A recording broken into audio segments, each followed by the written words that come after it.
Okay, Wiki Hub ကနေကြိုးစားပါရယ်။ Hairpoint လို့ဆိုလိုက်တာနဲ့နီအောင်သားရေမြန်မာရဲ့ရက်မောင်တောင်တင်းတဲ့ခန္ဓာကိုအကျိုးစားနဲ့ဂျိုးနှချောင်းကိုအရင်ဆုံးပြင်းမြင်မိမှာပါ။အဲ့ဒီထဲမှာမပါမဖြစ်တွဲမြင်မိမဲ့နောက်ထပ်တစ်ခုကတော့တာမန်ထက်ပိုကြီးနေတဲ့ညာဘက်လက်ကြီးပဲဖြစ်ပါတယ်။ Brother တို့သတိထားမိမလားတော့မပြောတတ်ပေမဲ့ Hairpoint ကသူ့ရဲ့ညာလက်ကိုအသုံးပြုတာတော်တော်လေးကိုနည်းပါတယ်။ဘီယာဘူးကင်တာဆလိတ်မီညိတာတို့လိုအသေးဖွဲကိစ္စလေးတွေကစလို့တနက်ပြစ်တာလိုမျိုးကိစ္စမျိုးတွေထိ Hairpoint ကပုံမှန်လက်ကိုပဲအသုံးတာများပါတယ်။အကြောင်းရင်းကတော့ Hairpoint လိုလူမျိုးတက်တောင်မှသူ့ရဲ့လက်အကြီးကြီးကအသုံးပြုရခက်ခဲလို့ပဲဖြစ်ပါတယ်။ဒီလက်ကြီးကနည်းနည်းရတော့မဟုတ်ပါဘူး။သူ့မှာလည်း Ryan Odon ဆိုတဲ့တရားဝင်နာမည်ရှိပါတယ်။ပြီးတော့ Ryan Odon ရဲ့မူလပိုင်ရှင်က Hairpoint မဟုတ်ခဲ့ပါဘူး။ Ryan Odon ရဲ့မူလပိုင်ရှင်ကကဘာဦး Cosmic Being တစ်ပါးဖြစ်တဲ့အာနန်ဖြစ်ပြီးတော့သူကလေကိုအသုံးပြုပြီးတော့မီးကိုဖန်တီးခဲ့တယ်လို့ရွှွန်ဈေးကိုသုံးပြီးတော့ Audrey Jahal ကိုဖန်တီးခဲ့ပါတယ်။ဒီနေရာမှာ Audrey Jahal ရဲ့အကြောင်းကိုနည်းနည်းလေးပြောပြခြင်းပါတယ်။ Hairpoint 2004ရုပ်ရှင်ထဲမှာတော့ Hairpoint ကိုစင်ခေါ်နေတဲ့အချိန်Crystal ကျင်းတောင်ထဲမှာကျုံနှောင်ခံထားတဲ့ Audrey Jahal ရဲ့ခန္ဓာကိုယ်တစ်စိတ်တစ်ပိုင်းကိုရိပ်မွက်အနေနဲ့ပြသခဲ့ပါတယ်။ဇက်သိန်းငန်းမှာပြသခဲ့တဲ့ Rasputin ရဲ့ခန္ဓာကိုယ်တွေကထွက်လာတဲ့မကောင်းဆိုးဝါးကိုတချို့က Audrey Jahal လို့ထင်ခဲ့ကြပါတယ်။တကယ်တော့ Audrey Jahal ကအဲ့ဒီထက်ပိုရွယ်စားကြီးပြီးတော့အဲ့ဒီထက်လည်းဖြတ်ဆွမ်းအားပိုကြီးပါတယ်။အဲ့ဒီအခါမှာပြသခဲ့တဲ့တတော်က Rasputin ကိုလက်ခံကောင်းအနေနဲ့အသုံးပြုနေပြီးတော့ Audrey Jahal နဲ့ Rasputin ကိုဆက်သွယ်ပေးနေတဲ့ Audrey Jahal ရဲ့သားသမီးတွေကတကောင်ဖြစ်တဲ့ Sarduhan ဆိုတဲ့တတော်တစ်ကောင်ဖြစ်ပါတယ်။ Seven God of Chaos ပျက်စီးခြင်းရဲ့နဗျာ9ပါးလို့ဂုဏ်ပုတ်ရထားတဲ့ Audrey Jahal ကိုအာနန်ကဖန်တီးပြီးတဲ့နောက်မှာတော့တခြား Cosmic Being တွေကကမ္ဘာပြကိန်းတတော်ဖြစ်လာမယ် Audrey Jahal ကိုရွှန်ရှာဆက်ဆုပ်ဖွယ်အဖန်တီးမှုလို့သတ်မှတ်ခဲ့ကြတာကြောင့်အာနန်ကသူ့ရဲ့ဖန်တီးမှုကိုသူကိုယ်တိုင်ပဲ Crystal ကျင်းတောင်ထဲမှာထာဝရပိတ်လောင်ထားခဲ့ပါတယ်။ဒါပေမဲ့ဒီလိုရဲ့ကြောင့်တခြား Cosmic Being တွေကအာနန်ပေါ်ယုံကြည်ကင်းမဲ့သွားခဲ့ကြပြီးအာနန်ကိုဖျက်ဆီးပစ်ခဲ့ကြပါတယ်။ Crystal Prison ကိုဖွင့်နိုင်တဲ့တော်တစ်ချောင်းဖြစ်တဲ့ Ryan Odon ကတော့ဖျက်ဆီးလို့မရဘဲနဲ့ကြံနေရခဲ့ပါတယ်။ဒီလိုနဲ့ပဲလူသားမျိုးနွယ်စုရဲ့ပထမဆုံးမျိုးနွယ်ဖြစ်တဲ့ Hyperborean မျိုးနွယ်စုတွေက Ryan Odon ကိုရှာတွေ့ခဲ့ကြပြီ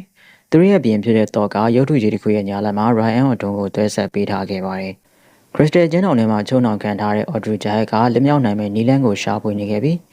သူ့ရဲ့အတန်ကိုကြားနိုင်မဲ့ဘသူကိုမဆိုစိတ်ချင်းဆက်သွယ်စည်းရုံးခဲ့ပါတယ်။ဒါပေမဲ့နှစ်ပေါင်း1000ကြာတဲ့အထိဘသူကမှ Audrey Jahal ရဲ့အကြံစီကိုမပြေစွမ်းပေးနိုင်ခဲ့ကြပါဘူး။ဒီထဲမှာဆုံးမနီမိုင်လည်းတယောက်အပါဝင်ဖြစ်နေခဲ့ပြီး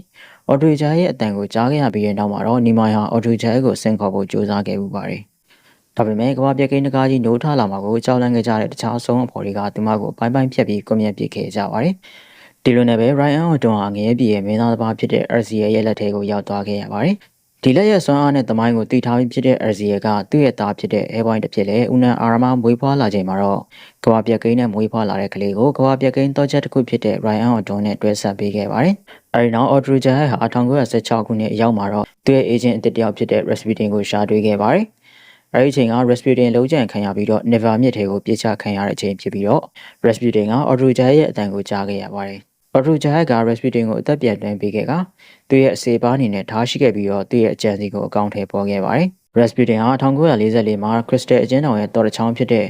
Hairpoint ကိုကမ္ဘာလောကတွေကိုဆင့်ခေါ်နိုင်ခဲ့ပြီးတော့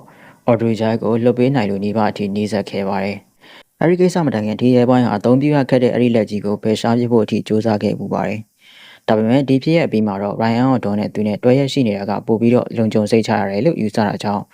Ryan Odon ကိုသူပဲဆက်လက်ထိန်းသိမ်းထားခဲ့ပါတယ်။မူလပိုင်ရှင်ဖြစ်တဲ့အာနန်က Audrey Jahal ကိုဖန်တီးဖို့ဖန်ဆင်းရှင်တချို့ရဲ့ Bray လို့ခေါ်တဲ့စွမ်းကိုခိုးယူခဲ့ပြီးတော့ Ryan Odon နဲ့မှတင်းဆဲထားတာကြောင့် Ryan Odon ကလွယ်လွယ်နဲ့ဖျက်ဆီးလို့မရပါဘူး။ပြီးတော့ဒီဟာက Hairpoint ရဲ့ငကိုမူရင်းခန္ဓာကိုယ်စိတ်ပိုင်းမဟုတ်တဲ့အတွက်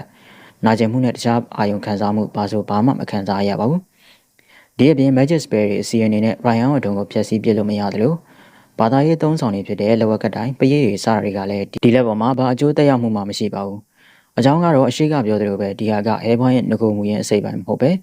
Cosmic Being တရားရဲ့အကျွမ်းကြံဖြစ်နေလို့ပဲဖြစ်ပါတယ်။ Okay, Ryan Odon ရဲ့အကြောင်းကတမိုင်းကြောင်းနဲ့ဆက်အကြောင်းအရာအပြင်တခြားများများဆဆပြောပြစရာ ability ရဲ့လို့မရှိတာကြောင့်ဒီလောက်နဲ့ပဲဆုံးသက်ချင်ပါတယ်။နောက်ဗီဒီယိုမှာတော့ comic fact တွေအပြင် fictional fact လေးတွေကိုပါစူးစီးတင်ဆက်ပေးသွားအောင်ပါ။နောက်ဗီဒီယိုမှာပြန်တွေ့ကြပါမယ်။